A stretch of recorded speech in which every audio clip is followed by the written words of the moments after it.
Perhaps a 10% tariff on goods from Ghana in a sweeping tariff imposition move on many countries of the world.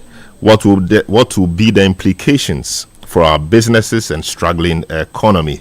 We will find out. Also on Eyewitness News, ASEPA petitions President to remove Auditor General from office. More on this later.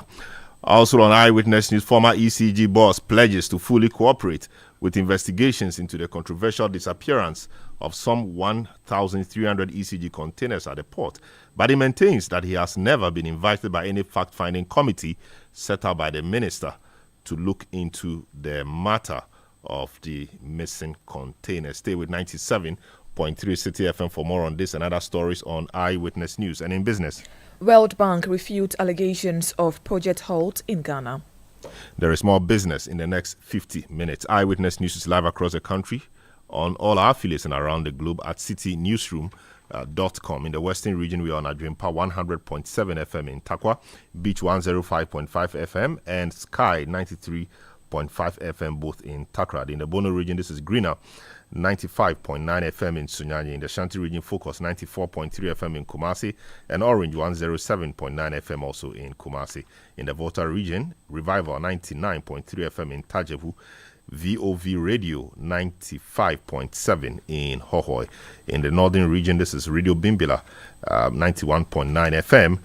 In the Upper East region, Quality 88.7 FM in Garu. And in the Upper West region, Tungsong 97.3 FM in Wa, and Jirapa 96.1 FM. Your comments are welcome via WhatsApp line 0549 986 996 0549 986 996. You can follow me on X at Selom. I don't know the hashtag. As always, a Citi Newsroom. Hawa gives us our very first story. U.S. Ambassador to Ghana, Virginia Palmer, has downplayed the impact of the new tariffs announced by President Donald Trump on Ghana. President Donald Trump announced a 10% tariff on Ghanaian imports to the U.S. as part of broader trade measures affecting 20 African countries. Speaking to the media, Ambassador Palmer reaffirmed Ghana's strong partnership with the U.S., stating that the over $3 billion bilateral trade relationship would remain stable. She also assured that essential U.S.-funded life-saving support programs would continue. All of the life-saving programs. So the program continues. Our HIV programs continue. The United States and Ghana have a very long-standing, close relationship, as you all know, and it's founded on kind of four pillars, I think. The first is historical and cultural, and something more than $3 billion in bilateral trade and investment is another kind of key pillar, and that's goods and services, but oil and gas going from here, gold going from here, pharmaceuticals, automobiles coming from the United States. So it's something that builds prosperity in both Ghana and the United States. No matter what the change in language and how we express it or the change in focus, Ghana is a really important partner of the United States and will continue to be so. You heard the U.S. Ambassador to Ghana, Virginia Palmer. Eyewitness News on 97.3 Citi FM. Let's speak to someone who understands trade and its related matters. Apia Kusi Adomako is a West African director for CATS International. Hello, good evening, sir. Welcome to Eyewitness News. President Trump is up to something. What really is he up to in imposing tariffs, on many countries across the world? What really is he up to? Good evening, Salam, and your listeners of Citi 97.3 in Ghana and worldwide. I think if we would all recall in the runners up to the 2024 election, President Trump said that he was going to bring jobs home to America. And one of the ways that he could bring jobs back to America is to make it more expensive for companies and individuals to import goods into the country. And so essentially, he's doing what he promised America in the elections. And this is not the first time. If you look at the first time he was in power in 2017 to 2020, he also even did some in a limited scale against China. But for this time, it is against the whole world and giving differential tariff. So if you are favored, like Ghana, we've got at least the 10%. Our Western our eastern neighbor Nigeria got about 14%. And so this time they are also looking at relationship to decide which rate that you get. I see. I mean, just wanted to ask whether there was any criteria in distributing the tariffs. I mean, apart from relationship, is there any other criterion used by the U.S. or Trump himself or his people in distributing the tariffs as we see them across the world today? I think you realize that in 2020, during Trump's first term in office, what he did was that he put some tariffs on China, and most countries decided to take the jobs to Vietnam, Cambodia, Indonesia, and other Asian countries. Now, those countries that the jobs went, he has also decided to put tariffs there. Essentially, Trump wants America to consume America. So whichever country that has become a manufacturing hub for goods that are bound for America, he wants to be able to dismantle, rip those economies apart so that there will be no incentive for you to put your production there.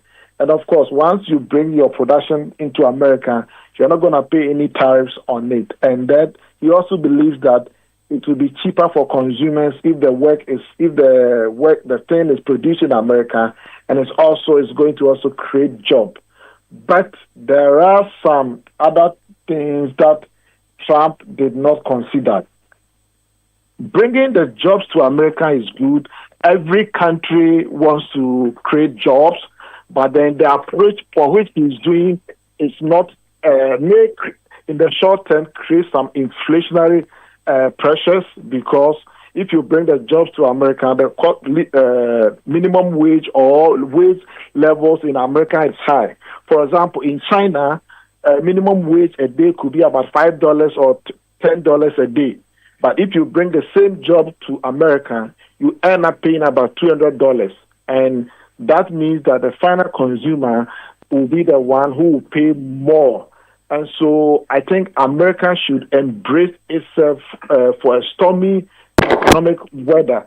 If this morning when the stock market opened, we saw how most share prices tanked, with the Dow Jones getting one of its worst performances since the 2020 COVID time. And so it's not going to be an easy ride for America on this matter. And for those in Ghana also as a country and Africa, we have not been spared. South Africa got one of the highest, and Ghana, as I said, we got 10%. And our demand for cocoa.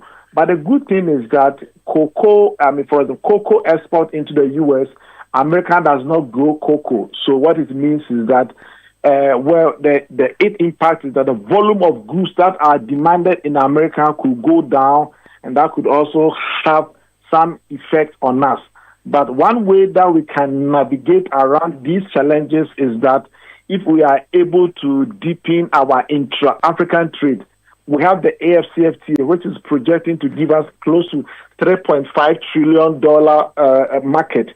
If we can learn to trade among ourselves and even also find a new alternative trading partners, I think that we may be able to surmount these challenges in the short to the medium term.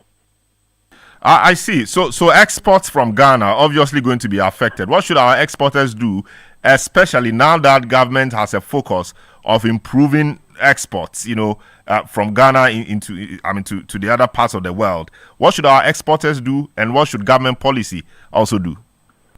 I mean, the thing is that the tariffs doesn't mean that don't bring your goods there. The tariffs means that the importer is going to pay charges on it, and that charges is going to impact on the consumer. And so there's most of these goods are demand is very, very elastic. So it may affect the demand. But for Ghana and exporters in Ghana, I think that they should still consider the U.S. market. But then there are other options. They can also look into African here, because we have about 50 countries to trade. European and also the Asian market are also there. I mean, in Chi, they say that so if one door closes, another door will also open. I see. Of course, if the importers in the U.S. will be paying more for our produce, it surely is a disincentive for them, and so they may not be importing things in the volumes that we have seen or that we've seen over the period. Obviously, our exporters are going to take a hit, but what sectors are most likely to be affected? Okay, so under the African Growth Opportunity Act, AGWA, which was passed during the reign of President Clinton, African countries, including Ghana, we have some unlimited access to export products, clothing and textiles into America, quota-free, duty-free.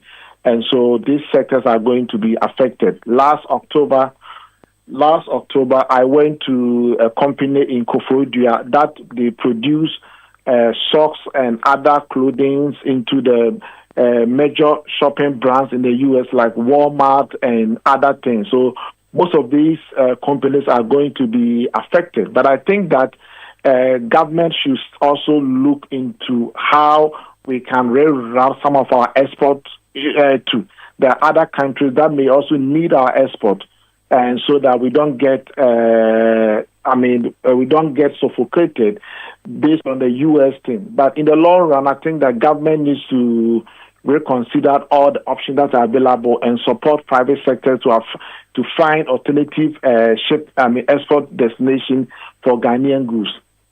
Very well. Of course, the friends of multilateralism, etc., quite concerned about what's happening.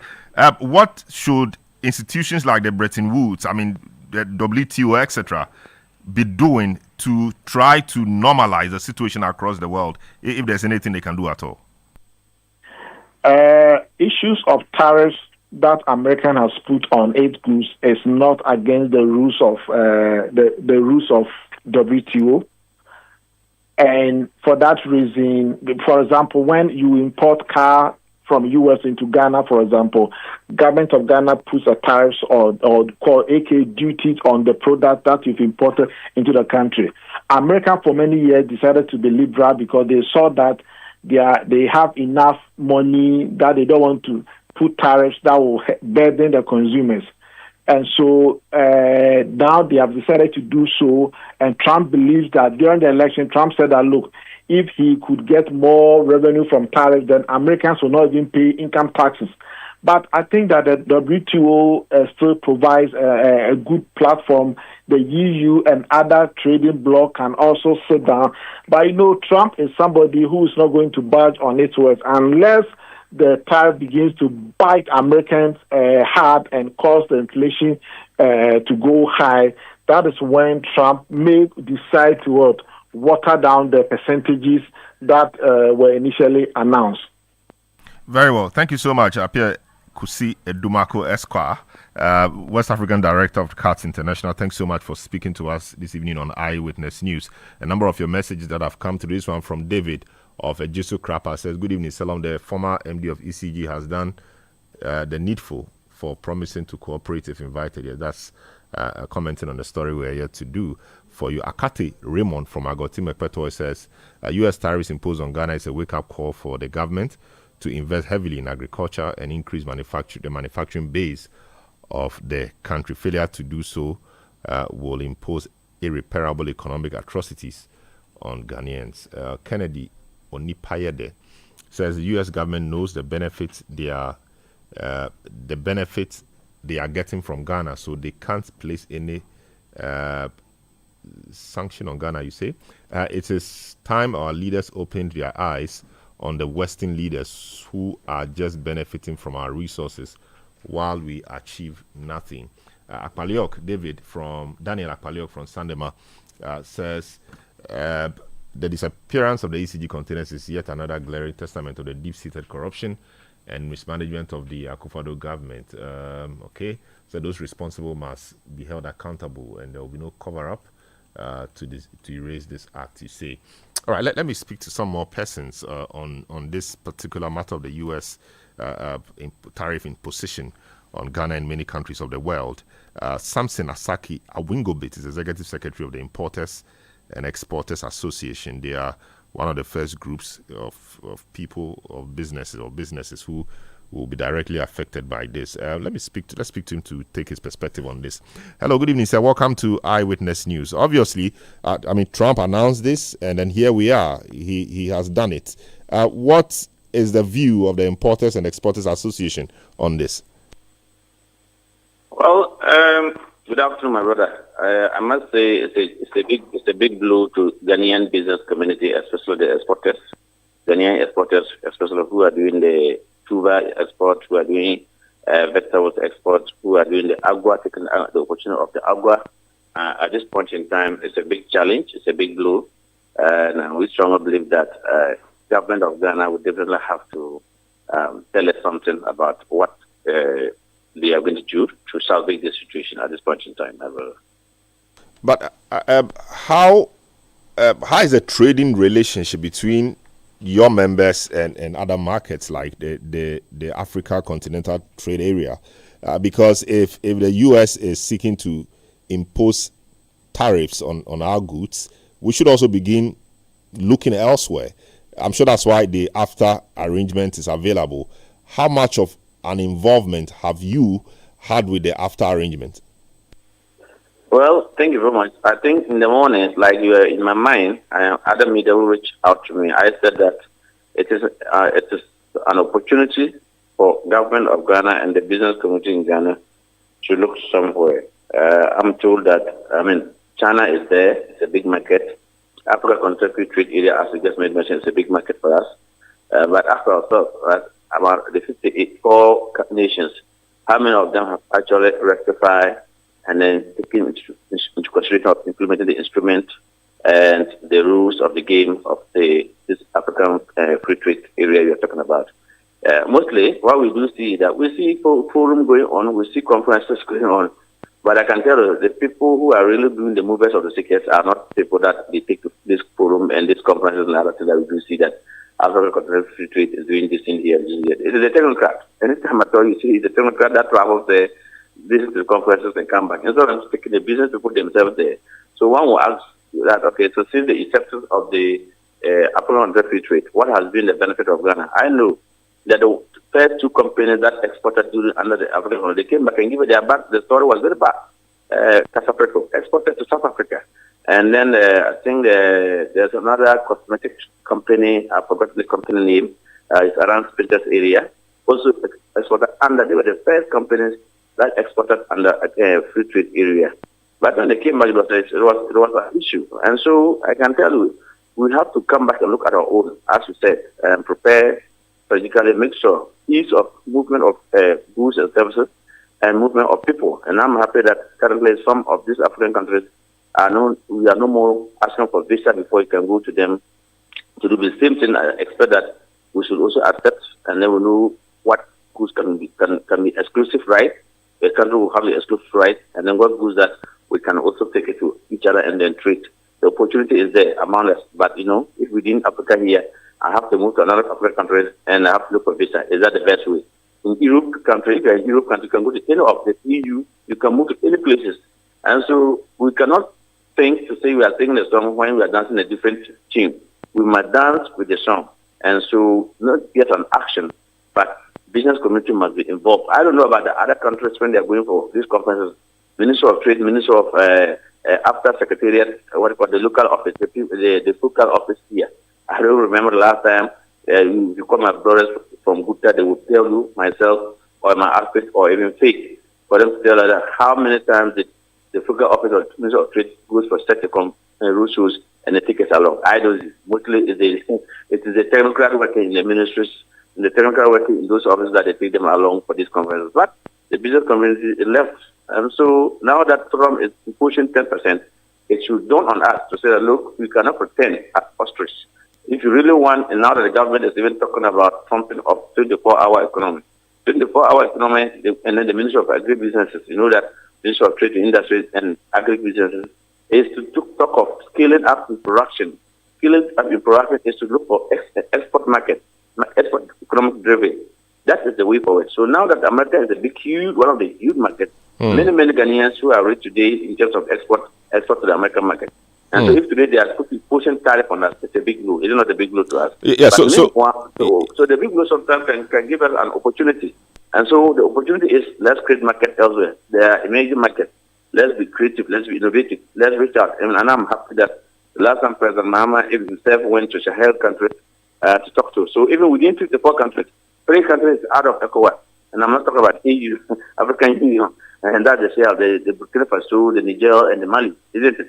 And so we ourselves need to patch ourselves well, put our home very well, so that we can take this opportunity and also treat among ourselves. There's opportunity there, and I think that if we really mean businesses, we will cry for now, the short term, but the medium to long term, we might be able to find a good market. And I think that those that we put in position, i.e. the Ghana Export Promotion Authority, the FUCA office that you talk about, the African Continental Free Trade Area. The international office is in Ghana, but in Ghana here we have the local office, which is, I think Dr. Farid is the boss also. I don't know if this new government has appointed somebody there, but these are the people that we need to work together in tandem to make sure that we really don't just go for conferences with technocrats, but we go to conferences with the people who really are the movers and the shakers.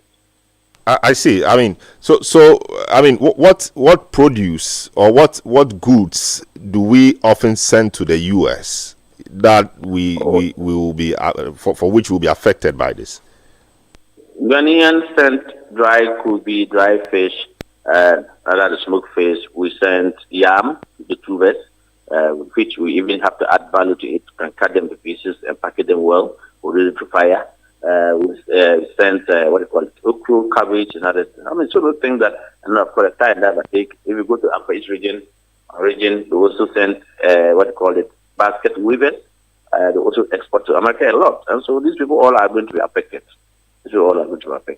Very well. Thank you so much, Samson Asaki Wingobit, Executive Secretary. I think in the early days, I strongly believe that the Minister of Foreign Affairs will have to come out and tell us anything. The presidency will have to tell us something. They have to engage us as quickly as possible. The Minister of Trade and Finance, because it's going to affect our export proceeds. You know, when we do more export, we bring the proceeds back. Now that we are asking the government to be able to stabilize the cedi against the dollar, and if export to the U.S. is having an embargo on that, because as a result of the tariff that is imposed on us, this is going to be a very, very negative impact on our economy and on the GDP as well. So I strongly believe that the government must do something now to solve the situation. Very well. Thank you so much, Samson Asaki Wingobit, Executive Secretary for the Importers and Exporters Association, speaking to us on this matter on Eyewitness News. Now let's go to the other line and speak to Professor Peter Kote. He's an economist, director of the Institute for Statistical, Social and Economic Research, ISE, at the University of Ghana. Hello, good evening, sir. Welcome to Eyewitness News. Yes, I mean our five top trade partners: Switzerland, UAE, South Africa, China, India. The US doesn't feature in this. For those who are yet to understand this, how much of a big deal is this imposition of tariffs on our goods? How much of a big deal is it that the U.S. has imposed 10% tariffs on our goods? Yeah. Good evening to your discerning listeners. Yes, the tariff, 10% tariff, is quite significant. We export oil, cocoa paste, cocoa beans to the U.S. and other non-traditional exports. Now, a 10% tariff will certainly add on to the cost. It depends on the tax incidence. If the whoever is selling the product absorbs the tax, then consumers in the U.S. would be cushioned from the effects of the imposition of the tax. However, if the price or the tax is passed on to the consumer, that can affect how much of it is consumed. Of course, there are substitutes. There are options. So if with a tax it becomes a bit more expensive, consumers can shift to other competitors, and that can affect the demand for our products. And that will have repercussions on us if we produce but we cannot export as much as we could. That will have some dampening effect on our production, on our revenue, even employment, incomes.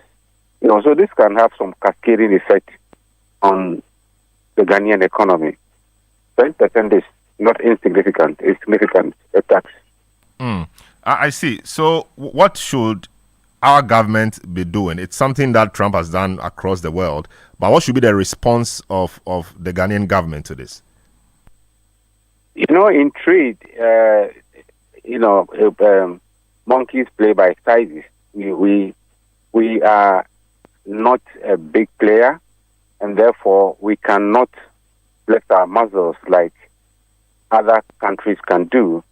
So what is going to happen is that we can use negotiation, we can use dialogue, we can use diplomacy, and gradually get some of these things. If we're able to prove that the effect of such a tariff can have devastating effects on the poor, the vulnerable, maybe through diplomacy, the U.S. government can listen. But that's one option. The other option would be for us to try and diversify our export destinations.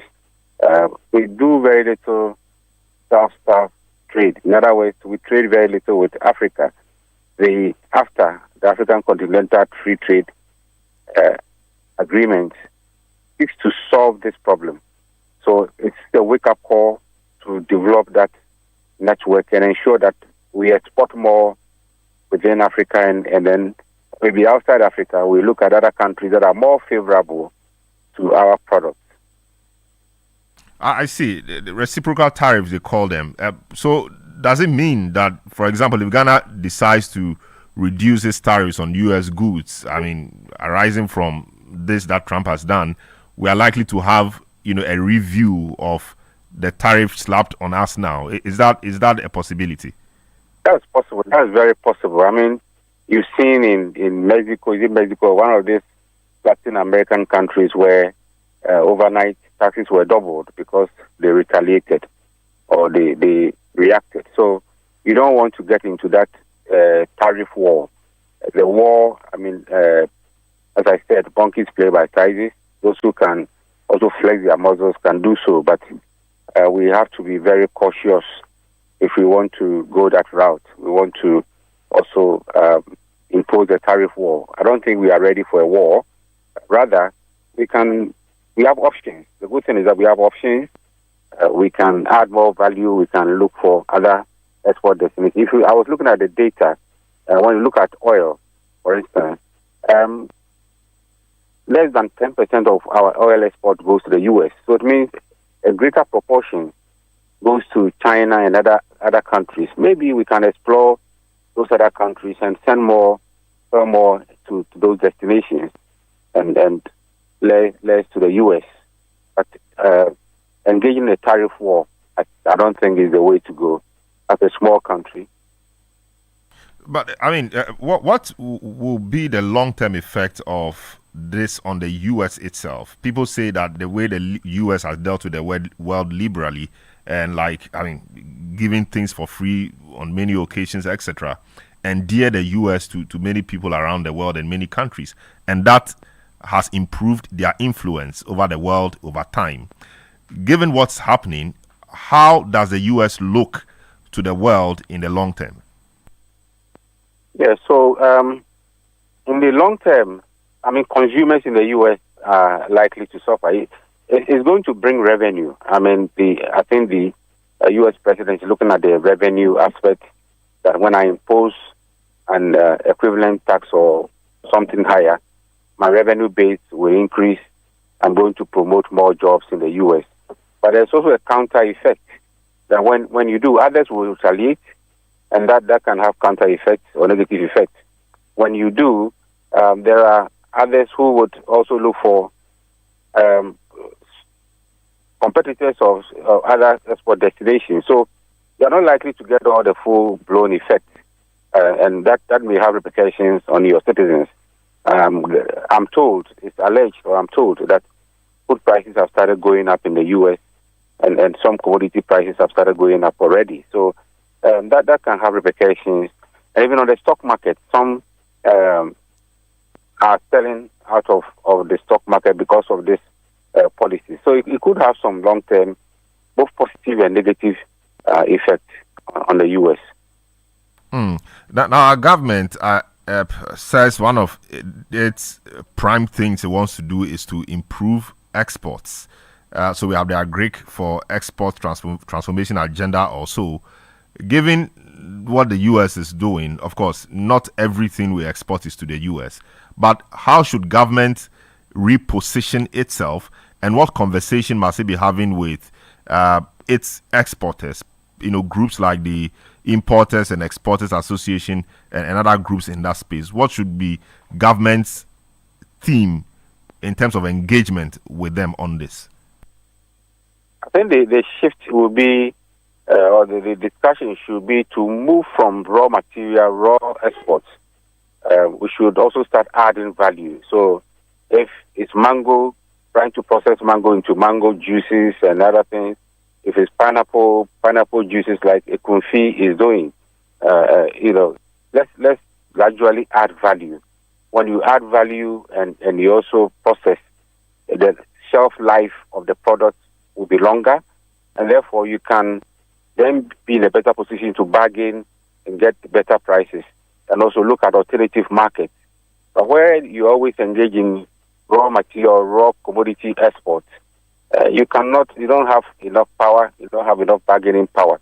So the discussion with all these trade associations is how to encourage production and processing so that we then are able to add value, get more from whatever we produce, and be able to also engage and get better prices for whatever we export.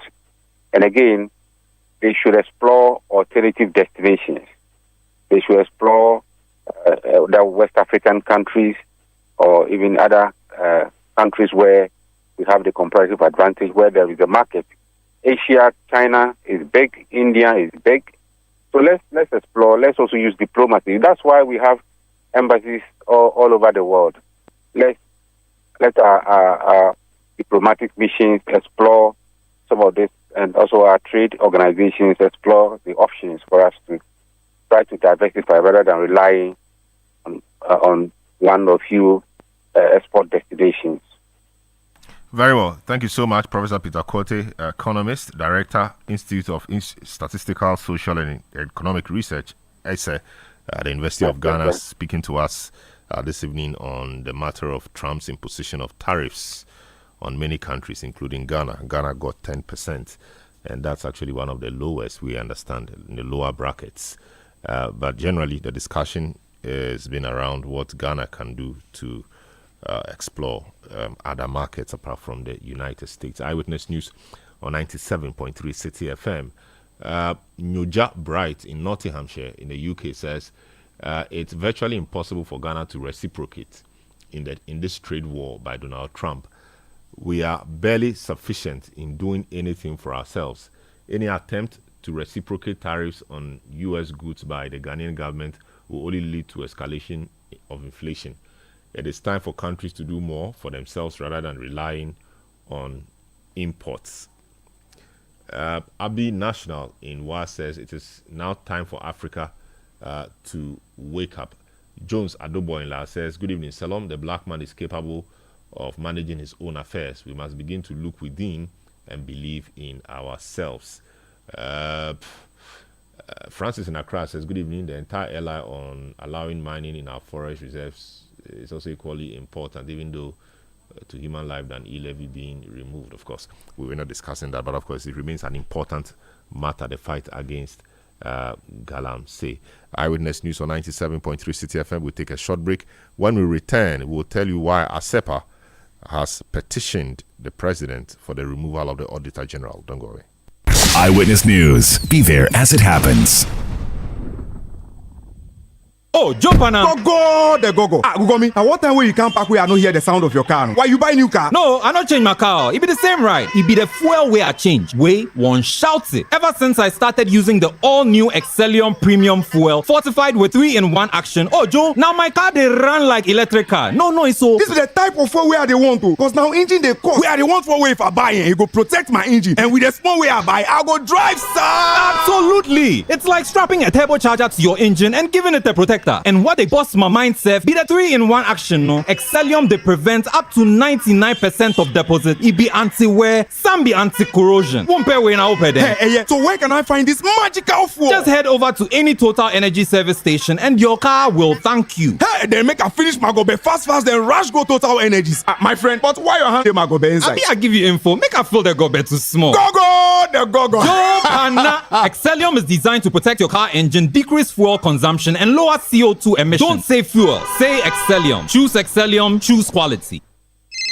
Charlie, where are you? Boss man, I'm at the bank. Really? But your car is in front of your house. Bro, my bank on my phone, Charlie. Oh, how? EcoBank, bro. With EcoBank mobile app, I can do everything, anywhere, anytime. Listen, I just checked my account balance, paid Ahmed's school fees, and sent money to my grandma at Walwale. Oh, wow. Wow. Masa, just download the EcoBank mobile app from the Google Play Store or the App Store, or dial *770# and be your own bank manager. Manager. Whether to pay bills or fees, to check account statements, send money across Ghana, abroad, and more, EcoBank mobile app has got it covered. EcoBank Mobile, making everyday people live everyday lives the EcoBank way. EcoBank, the Pan-African bank.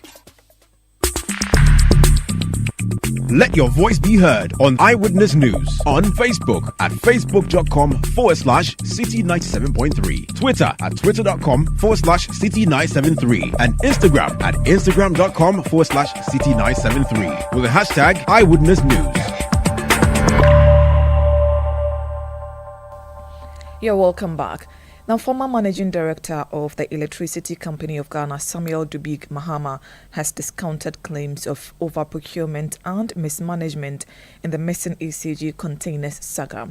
An investigative report on the ECG container holdup at the Tema port and related procurement issues blamed the previous administration for negligence, resulting in accumulated charges amounting to more than 900 million cedis. The report also revealed that ECG could not account for at least 1,346 containers valued at more than $400 million. But speaking on the Citi Breakfast Show earlier today, Samuel Dubig Mahama lamented the failure of the committee to seek his input, describing aspects of the report as inaccurate. I must say I'm scandalized and I'm sad because for a report that has my name in it, the nice and the decency of this whole thing should have been the fact that I should have been given an opportunity to speak to this committee. It has made it very difficult for me to now be playing catch up to the story. I was very hesitant initially to speak because I saw the minister was at a good tangent. The minister is looking for the containers, which we should all be excited about it, to be looking for that until this report came out. Yeah, granted, there are discrepancies with the numbers, so that is why the minister set up this committee. But to some extent, I started looking at a few of the committee's work, and I realized that it was skewed. First one is within this period, the only period when I was managing director, 2022-2024. I left in September. It makes you a bit. It feels funny. It feels funny because what is the committee looking for? And if the committee is going to stay within that ambit, don't I deserve to speak? Samuel Dubig Mahama also pledged full cooperation with any investigation into the disappearance of over 1,000 ECG containers at the Tema port. Speaking on the Citi Breakfast Show, he expressed his surprise and disappointment over the situation, but he also assured that he would fully cooperate with any probe into the missing containers. The containers were never in the custody of ECG. If the containers were in the custody of ECG, then you could put the blame squarely at the foot of ECG. The ECG, you took delivery of these containers and the goods are missing. But this is something that the preamble or the prima facie has been established that the containers were still within the port. So for me, as I have said, containers don't get missing. They can get misplaced or they can get lost at sea. And even if they are lost at sea, you'll be notified because the shipment is cost, freight, and insurance. But the conversation now is, look, I am all for whatever audit. I am all for whatever investigation. And I want all of us to assist the minister. And I am ready to assist the minister. And I am ready to sit with whoever to give my side of the story. Mr. Dubiki Mahama further refuted claims that he was engaged by the committee investigating the disappearance of the ECG containers at the Tema port. I've been in this country. Contrary to rumors that were written in some papers back in the day after I resigned, I haven't been anywhere. I have been in this country. I haven't gone anywhere. And honestly, I came to serve. So if there's anything that I have done in the contrary, I should be able to speak to it. Look, this interim report that you're talking about, you can clearly see how the committee was struggling very hard to come up with procurement breaches because they really wanted to put ECG under PPA. But the law is settled on that matter. It's very settled on it. So it makes me a bit jittery. It makes me sad because for what we managed to achieve within the 2-year, 4-month period that I was managing director, and some of the things that as an individual I had to go through, and to wake up to someone, a whole team put together a report without even giving me 5 minutes of an input. We heard the former managing director of the Electricity Company of Ghana, Samuel Dubik Mahama. Eyewitness News on 97.3 Citi FM. Now we have in our hands a copy of a letter addressed to the Director General, the National Intelligence Bureau, National Security Council, headquarters in Accra, and the Director General, Charles Al-Hassan Kipo, has been attentioned. The subject of this is re-invitation of members of Parliament.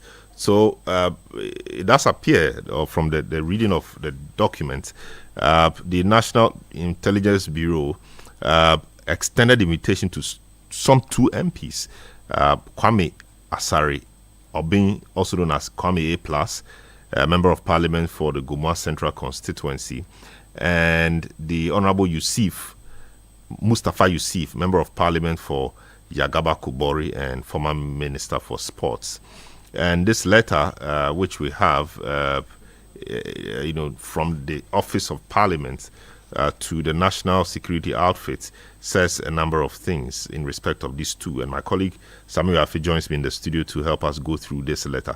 Hello, Sami. Welcome to Eyewitness News. Hi, Salam. Good evening. Yes. What is this letter seeking to do? When was it issued? What is it seeking to do? So it's dated the 2nd of April 2025, and as you mentioned, addressed to from the Parliamentary Service, addressed to the Director General of the National Intelligence Bureau, National Security Council, headquarters in Accra. And it says, re-invitation of members of Parliament.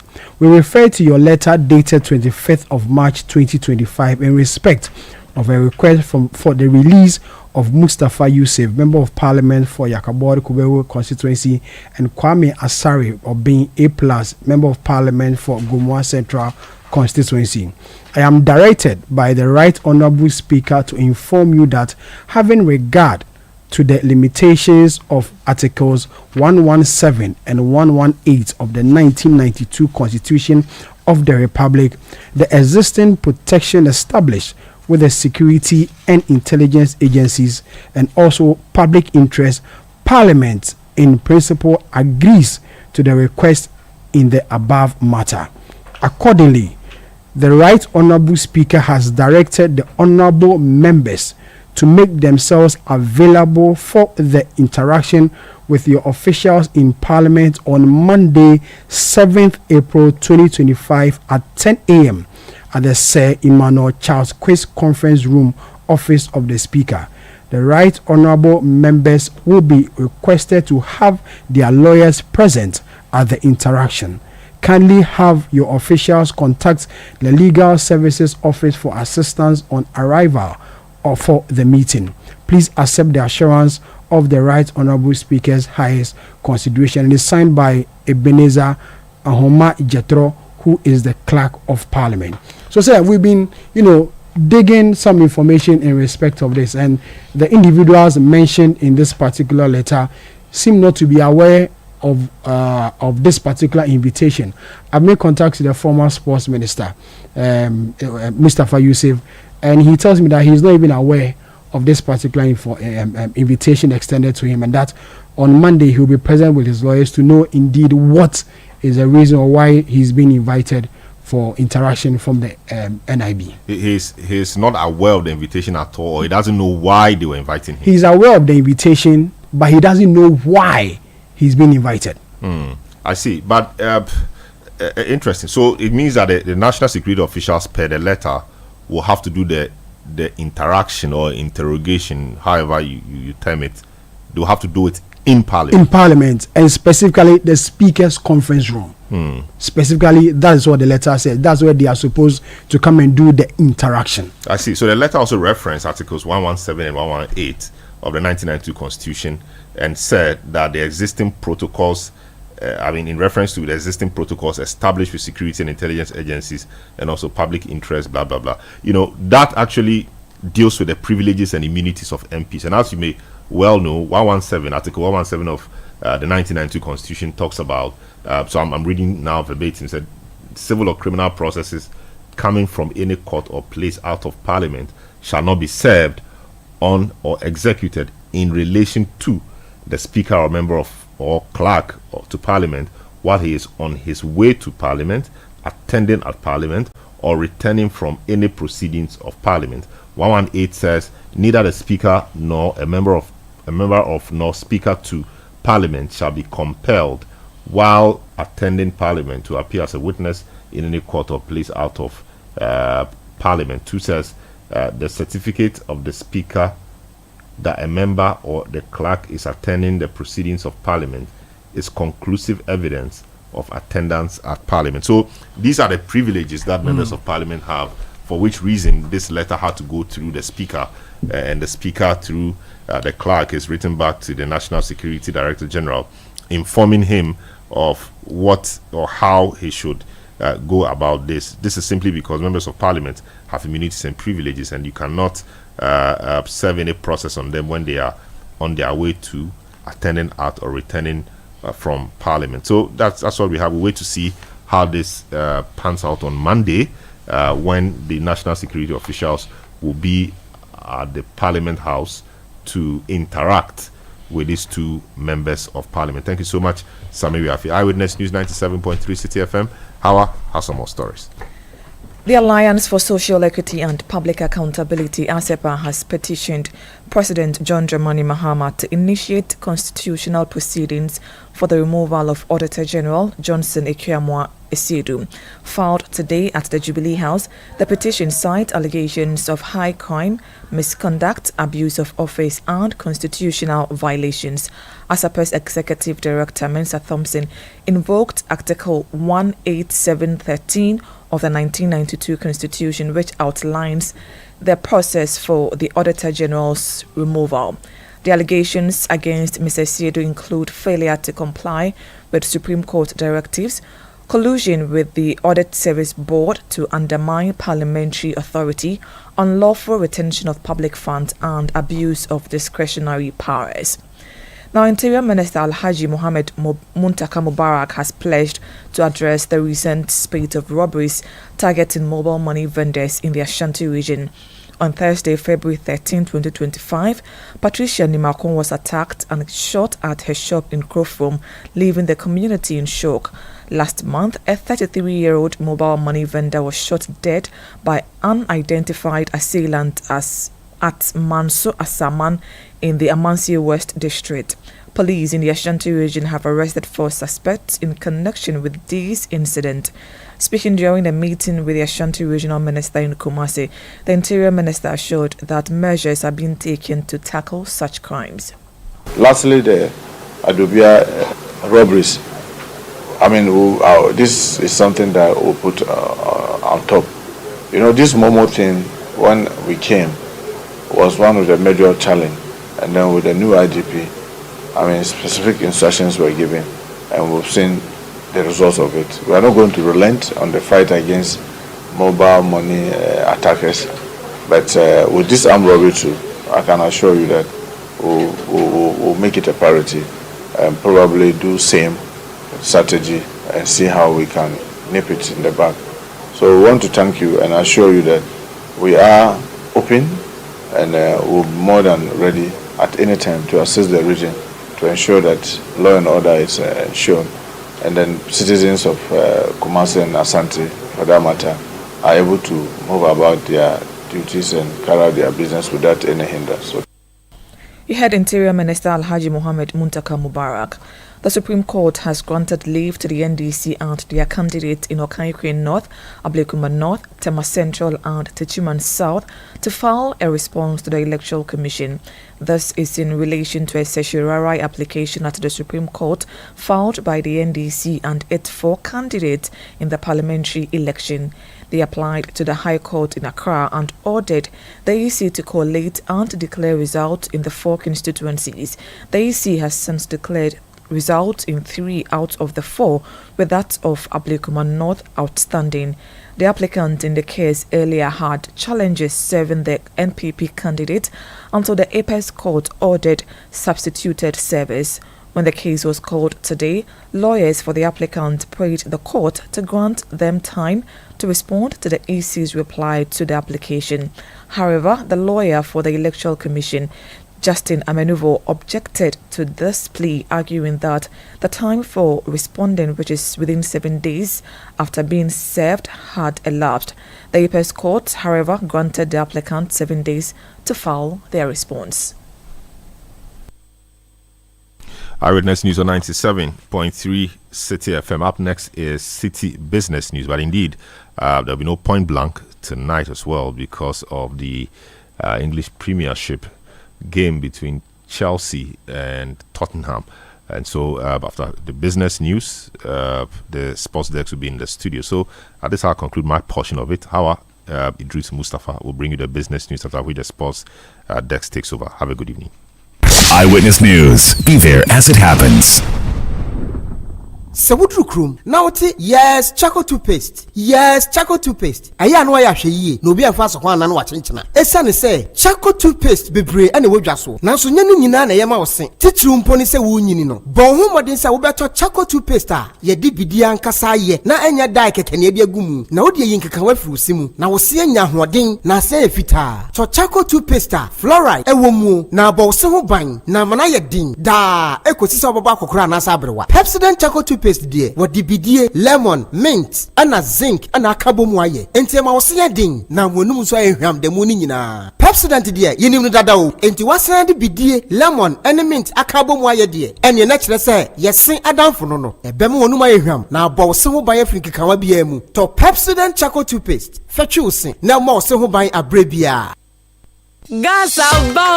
Gasaba. Smoke from firewood and charcoal is harmful and as damaging to our lungs as cigarettes. It can cause heart diseases leading to stroke and may even affect our eyesight in the long run. Grandmothers, mothers, sisters, wives, men, caterers, and everyone still cooking with charcoal, let's switch to LPG gas. The National Petroleum Authority has introduced the cylinder recirculation model in collaboration with local partners to make gas more accessible in all local communities. Whether you own a cylinder or not, join our CRM initiative. Simply show up at any exchange point near you with a small down payment to receive a filled cylinder or swap your empty one. Regular safety checks will be in place. Say ebisa mo say mo gas. Afi de gasaba. Switch from firewood and charcoal to gas for a better and healthier life. This message is brought to you by the National Petroleum Authority and the Ministry of Energy. Get the details. Every significant financial transaction, every market movement, and all the policies that affect your business. Citi Business News. Be informed. Time now for Citi Business News on Eyewitness News. I am Hawa Idris Mustafa. Details of our stories now. The World Bank has dismissed claims that any of its funded projects in Ghana have been put on hold, aiming to reassure stakeholders amid rising concerns over the country's economic situation. In a statement released on Thursday, the multilateral financial institution noted that this follows speculations that two major World Bank-funded initiatives, the $200 million tree crops diversification project and the $200 million Ghana Digital Acceleration Project, had been suspended due to the recent dismissal of key officials by the new administration. Although the bank did not explicitly address what triggered the statement, recent discussions surrounding Ghana's economic outlook and its engagement with international financial institutions have fueled speculation about the status of externally funded projects. Now, economic watchers are urging local trade partners with the United States to accelerate the diversification of their export within the African Continental Free Trade Area.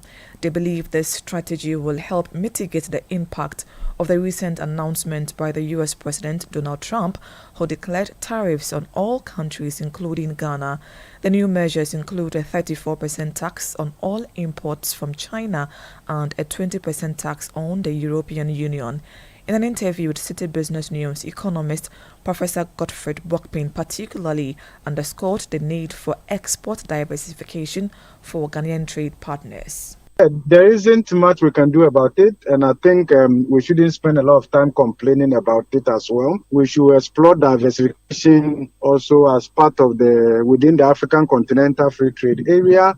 We should try to improve the competitiveness of our export sector, our industries, because this is not going to be reversing anytime soon. And the fact that whether we like it or not, we have faced considerable tariffs or non-tariffs in terms of non-traditional export from our part of the world to even the European Union and the rest of them. So the solution still lies in what we have to do within to improve the competitiveness of our industries, private sector, whilst we explore greater export diversification within the African Continental Free Trade Area.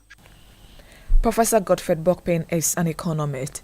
Ghana's power distribution sector records a monthly deficit of over 1 billion cedis, a situation the government says underscores the need for private sector participation to address financial and operational challenges. Minister for Energy and Green Transition John Jinapor stresses the urgency of private sector participation in power distribution companies as a strategic move to enhance efficiency and sustainability in the sector. He made these remarks while receiving a report from the technical committee tasked with advising the government on private sector participation in power distribution.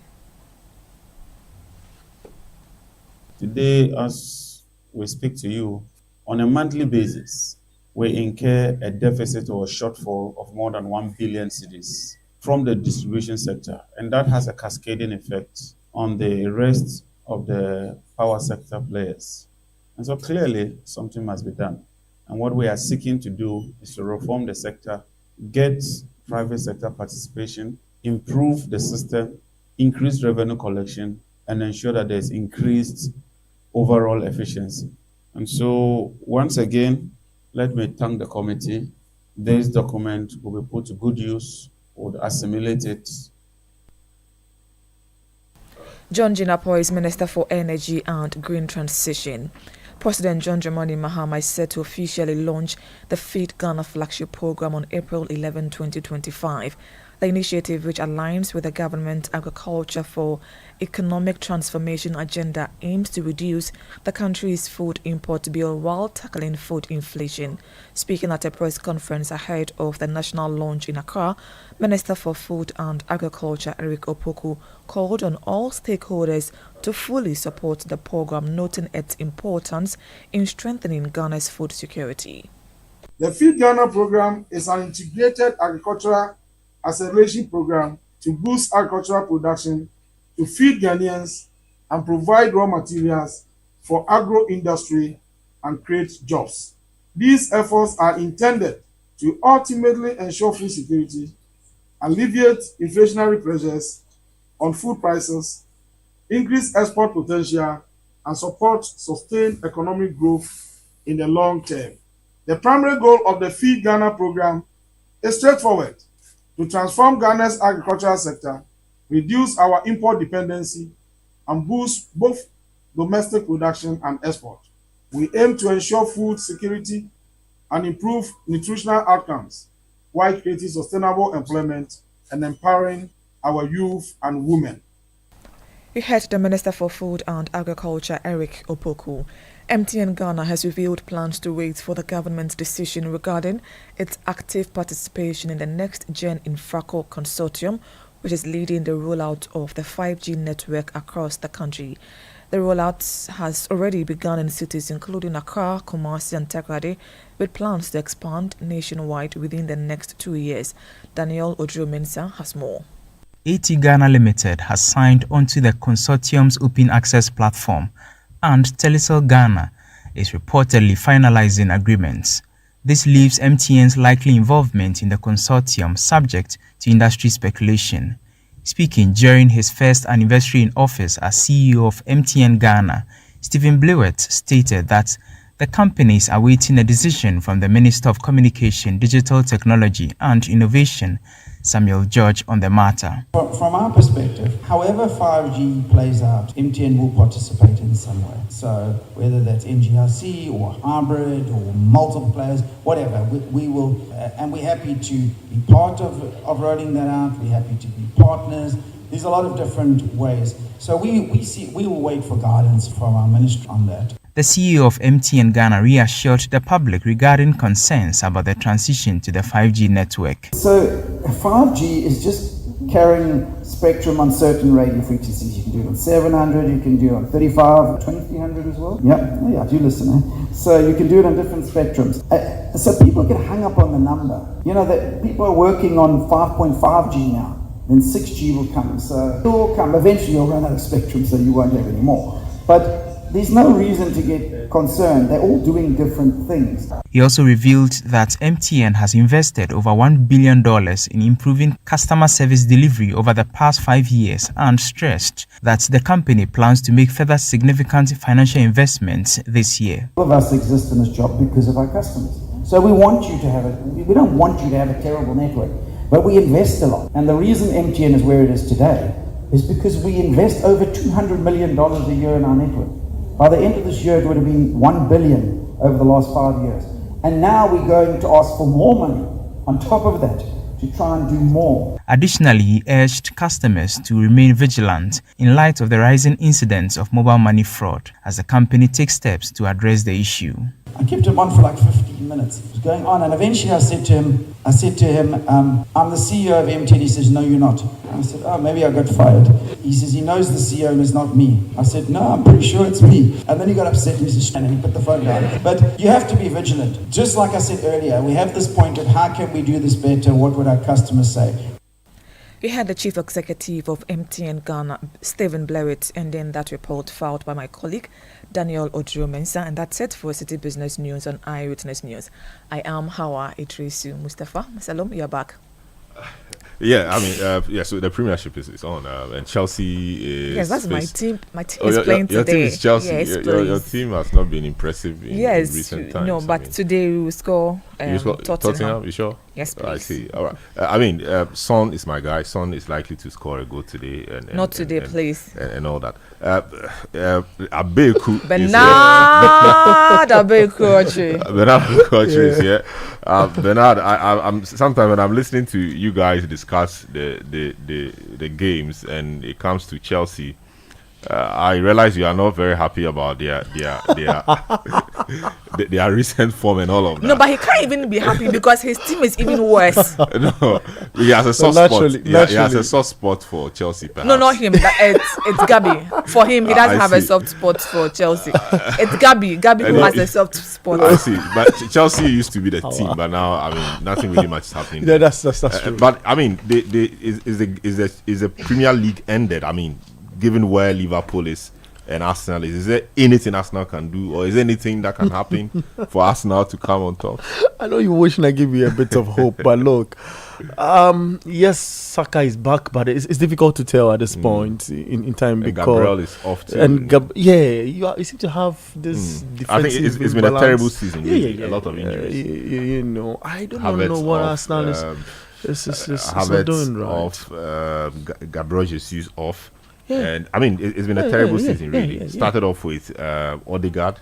On that international duty. And Gabi is off too now. It's terrible. A lot of imbalance in we all thought this would be the season that Arsenal. Absolutely. In fact, I predicted Arsenal to win the league when we were doing. But we'll see next season. People say Arsenal is become like Netflix every time next season. But I mean, we know more. So what's happening tonight?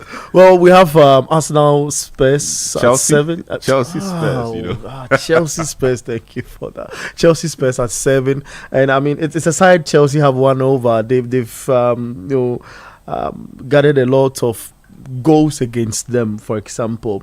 So if you check the number of times they've met in the Premier League, it's been 120 goals against Spurs. They've won more Premier League games, against this side, and all the records are favoring Chelsea. If you check the last 12 games they've played, they've scored altogether 10-4 on aggregate. If you put 10-4, the numbers together, so it's Chelsea all the way. But Spurs are a bit Spursy. They sometimes are on and off. That's true. Yeah. So you cannot write them off, especially when the manager is under intense Is Maddison pressure. fit? Is he playing? Yeah. So these are the guys that are in the setup. So it's Van de Ven, James Maddison, and Son are all back into the setup. So that's good. It means something, isn't it? Yeah. So it means there's some bite to the attack. Absolutely. We hope to see how it works. Is it Solanke? Yeah. And all of those Dominic. guys. All right. So thanks so much, right. Bernard. So just take it over. Oh, jump on now. Go. Gugomi, at what time will you come back where I don't hear the sound of your car? Why you buy new car? No, I not change my car. It be the same, right? It be the fuel way I change. Way one shouts it. Ever since I started